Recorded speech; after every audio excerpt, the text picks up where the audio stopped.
So Charlamagne the God was on Bill Maher recently. I just want to focus on the part of this discussion where they talk about the 2024 presidential election and they talk about Gaza. So I want to focus on that part.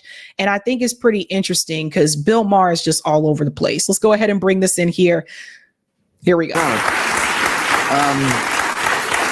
Does Hillary Clinton endorsing Jamal Bowman's challenger signal that mainstream Democrats are tiring of the squad? Okay, this is very inside baseball for those who don't It's very inside New York. Follow politics. Jamal Bowman is a member of the squad. He is a Democratic congressman from New York, very far left. He's being challenged and kind of anti-Israel. He is.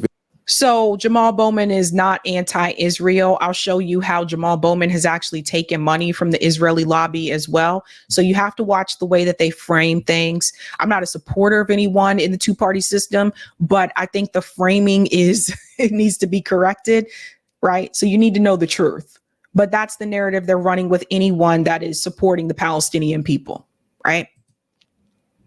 Being challenged in the primary by a more centrist Democrat who Hillary Clinton has endorsed. That's the background of this. There's a split in the party. It's been going on, right. I mean, since Bernie Sanders ran, but on October 7th, it became very clear. And it's generational, and it's ideological, and it's philosophical, and I don't know where it's going to wind up. Well, it's going to be fun at the convention. I know Jamal. I wouldn't say Jamal is. I don't think he's anti-Israel. He's anti, the war that Israel is waging on Gaza, or what they call a genocide, right? So it's not a genocide. That's ridiculous. I'm not. That's their language. That's their language, and it's erroneous. And So do you see what just happened there? What Bill Maher just did? It's not a genocide.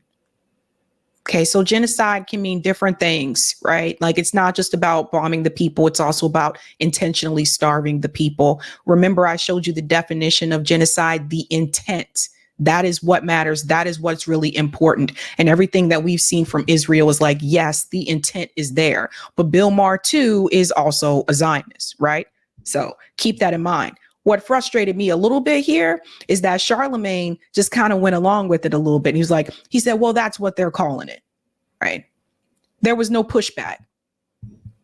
This is why Charlamagne gets invited onto these shows, because they know he's not going to push back. They also know that he's not as knowledgeable about foreign policy. Now, he may know like the bare bones of the issue, but The Breakfast Club is not a political show. It is a hip hop radio show. But they bring Charlamagne on to basically represent the voice of Black people.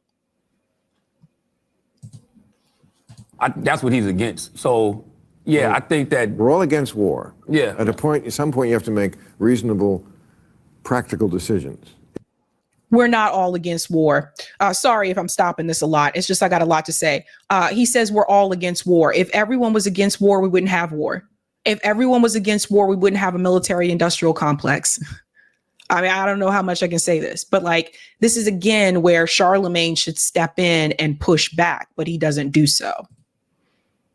If you think Hamas should be wiped out, and they did attack Israel, and they're avowed to wipe out Israel, they're the ones who actually are saying we would commit a genocide.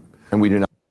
See, Charlamagne can't step in here, and he can't step in because he doesn't know the history, which is weird because Mark Lamont Hill was on The Breakfast Club, and he went through the details of the Palestinian struggle and the history of the creation of Israel. And he explained this to Charlamagne the God's face. Why doesn't Charlamagne the God right there push back and say, well, actually, it's not just about Hamas attacking Israel. Israel has been attacking the Palestinian people for decades. See, this is why they bring him on, because they know he's not going to do that.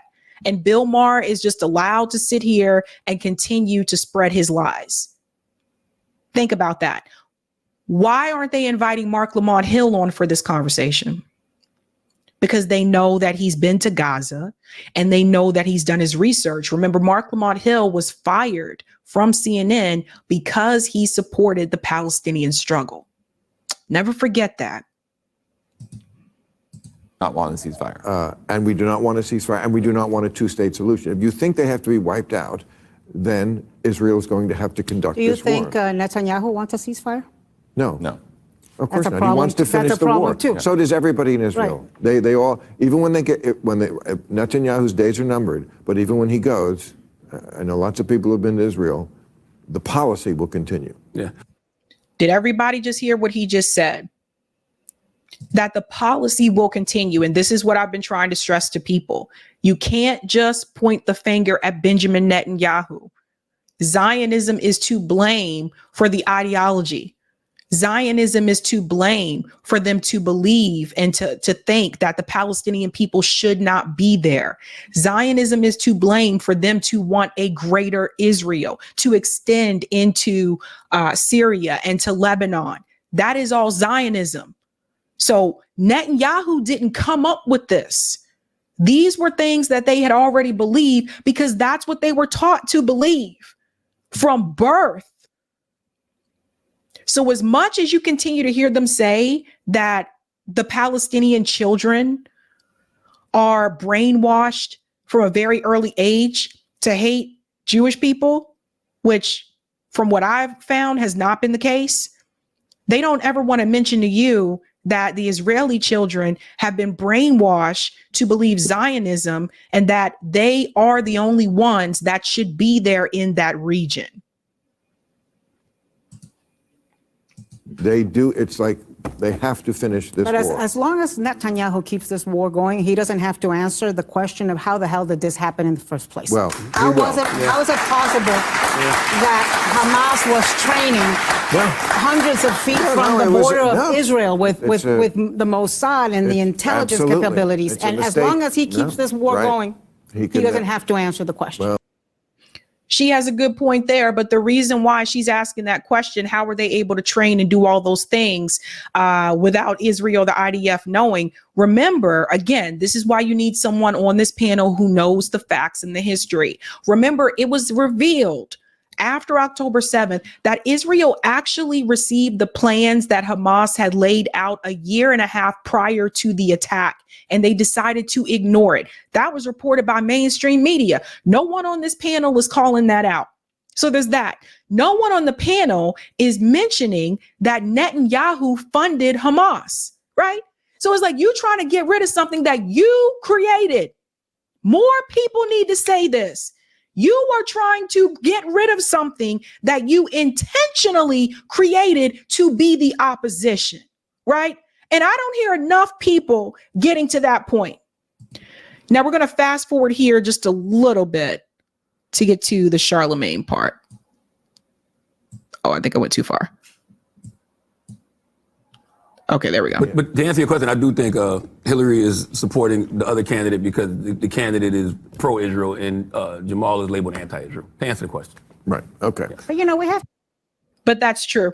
So that part right there that Charlamagne said, Hillary is supporting the other candidate instead of Jamal Bowman because his opposition is pro-Israel. That's true. And she did this before. I don't know if everybody remembers, but I tried to warn you about John Fetterman when he was running for office. I pulled up multiple articles and interviews and told you guys that John Fetterman was pro-Israel. Those were his words that he had used in interviews. And I warned people not to get behind this guy. But you had a lot of these commentators that were like, oh, he's progressive. Yes, definitely support him. Oh, what are you going to do? You're going to support Dr. Oz instead? No, you didn't have to get behind either one of them.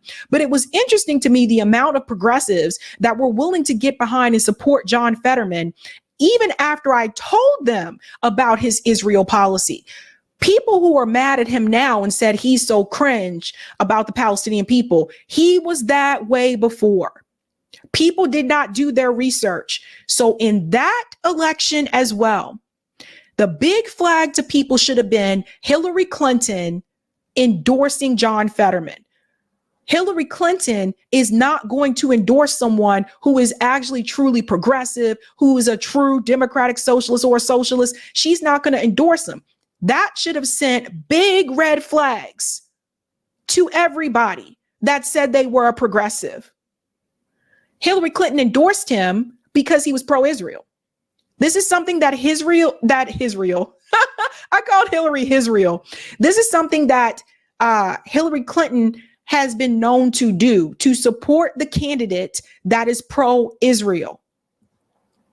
Even though Jamal Bowman has taken money from Israel. And I'll show you that right now. We'll come back to the segment because I want to remind people Jamal Bowman did take money from the Israeli lobby. So there's the Israeli lobby, there's AIPAC, there's different organizations. It's not just AIPAC, okay? So if we scroll down here, oops, I went too far, sorry. Right here. So if you look at all sectors, ideological, single issue, pro-Israel. So remember, Jamal Bowman took money from J Street PAC. So J Street is kind of like a more liberal version of AIPAC, but he took that money. And then there's something else I want to show you as well, because people forget, but I didn't. Thank you for this one, Hegemony Crickets. She was making fun of Richie Torres, but she also says, Zionel Richie is a sick POS, but Jews for Jamal also isn't progressive or anti-genocide. Jamal Bowman endorsed the financier of the Gaza Holocaust, which is supporting a genocide, and voted for sending billions in weapons to Israel that have massacred thousands of Palestinians, just in case people forgot. Ilhan Omar and Jamal Bowman vote yes for more military aid to Israel. That was 2021.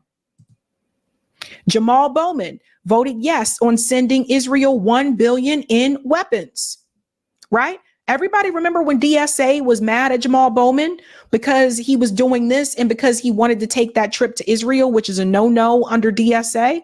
Remember that? Remember they wanted to vote to remove Jamal Bowman? Eventually, Jamal Bowman, I believe, left on his own.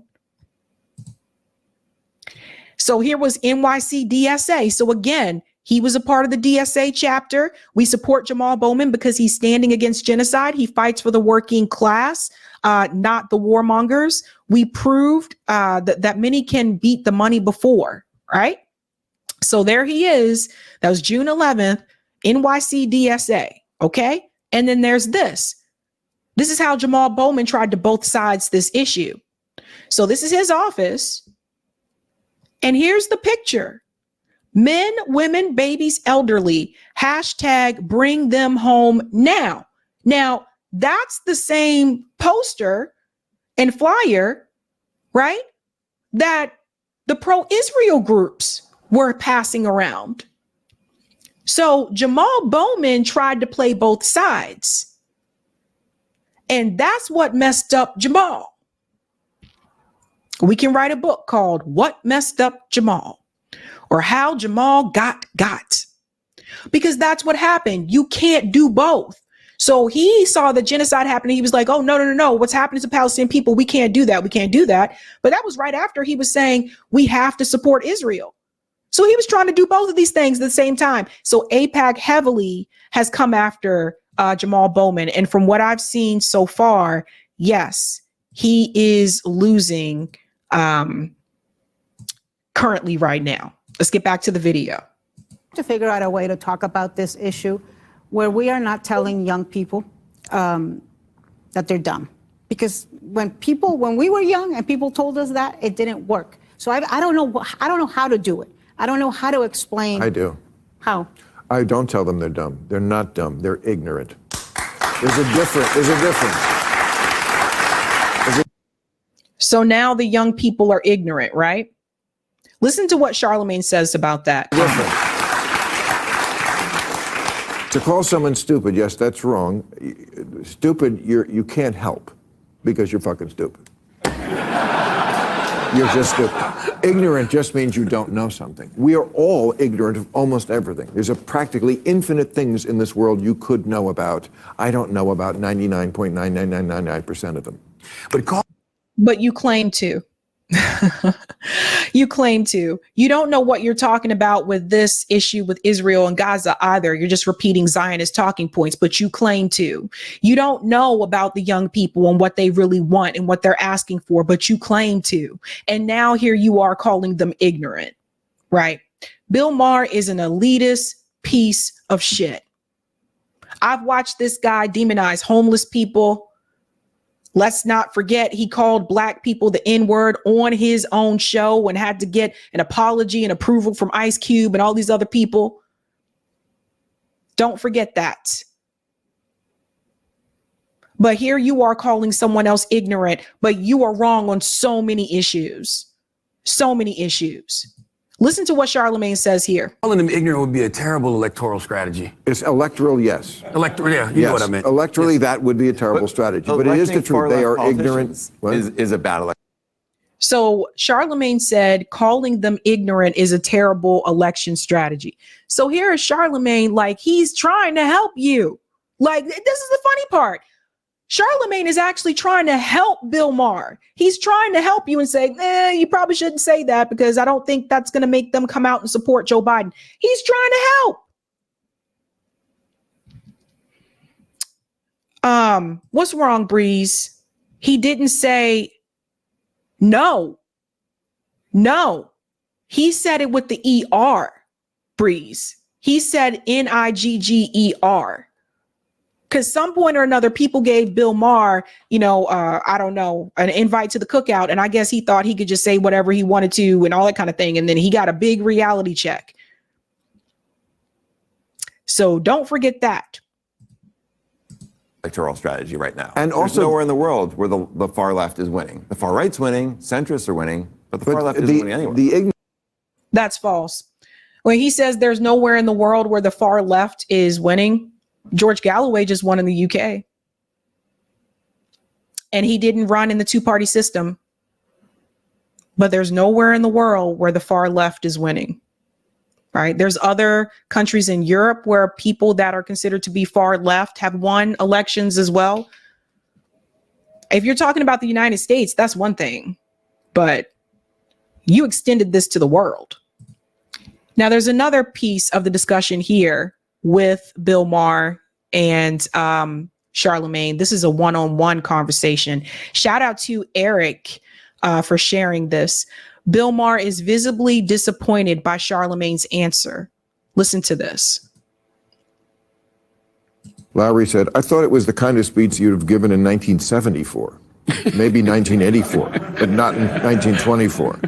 McWhorter, for goodness sake, can we please admit the time passes? I remember my mother saying that in the 70s when it still made sense. It's simply not true anymore, and we should celebrate that.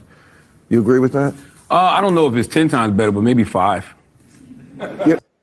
So he's referring to a statement that Joe Biden made at the Morehouse commencement, right? So at the Morehouse commencement, Joe Biden said black people need to be 10 times better, right, to actually make it.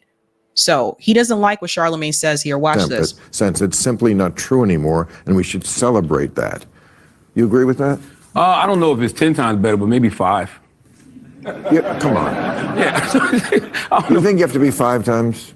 Yeah, when you black in America, absolutely. In 2024? Yeah, when you're black in America, when you're a woman in America, if you're a black woman in America, absolutely. I think that's a zombie lie. Why? Because I just don't think that's America anymore. Mm-hmm. Lowry said, I thought it was the kind of speech you'd have given in So he thinks that that is a zombie lie, that does not exist in America anymore. Bill Maher is not a part of the black community. How the hell would he know? So there's that. Number 2, Bill Maher, you're going out here running around on all these different TV shows, including The View, and making it seem like you are oppressed. You're not oppressed. You have the complexion for the protection, boo.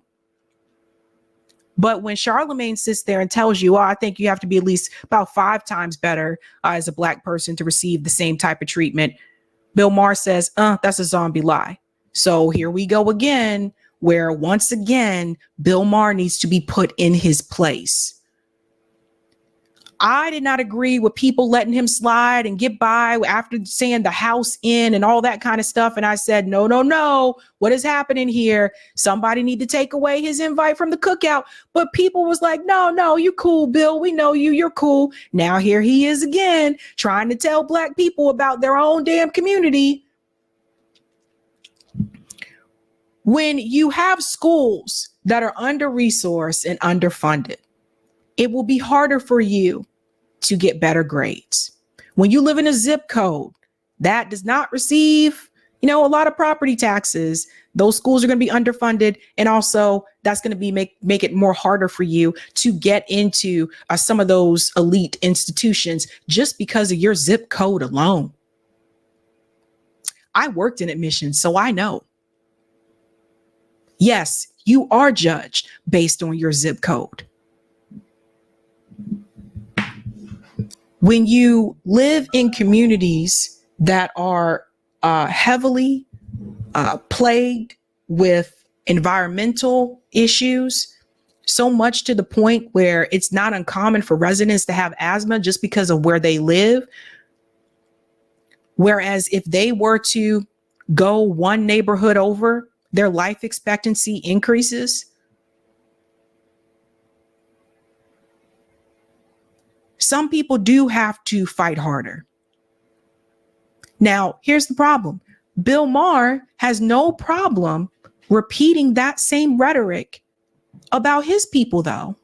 Bill Maher has no problem going on to The View. We're so oppressed, and oh my God, we're so attacked, and everybody coming for us. Oh my God.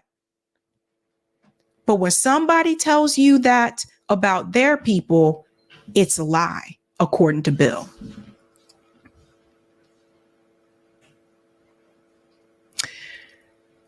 Everyone can't be invited to the cookout. Just is what it is. The sad part about that, Charlamagne didn't push back on that. Didn't push back on that at all. So what does that tell you? Okay. I think we're going to have to get back to the ballot initiatives for Texas Thursday. Yeah, Thursday would be better for that because I have a little bit more time. We are going to do call in tonight.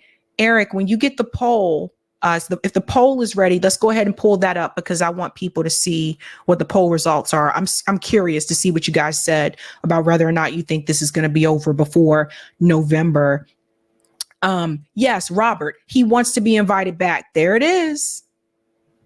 There it is. Right. When people get invited onto these shows, here's something I want to make clear. When people get invited onto a show like Bill Maher's show, listen, a lot of times, like, they're paying for your airfare. They fly you out there. They'll pay for your hotel accommodations. I'm pretty sure they don't put you up in a cheap hotel. Right.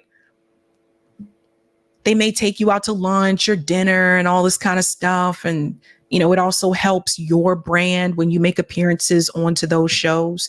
So these are things that we have to keep in mind. Don't you guys think it's kind of strange that when it comes to electoral politics, don't you think it's weird that of all the people that talk about politics, that they continue to bring on Charlamagne and Stephen A. Smith? Stephen A. Smith specialty is sports. Charlamagne's specialty, hip hop radio, also talking about what's happening within the Black community. Don't you think it's weird that they don't bring on Black political voices unless they're already a part of the Democratic Party? We got to pay attention, folks.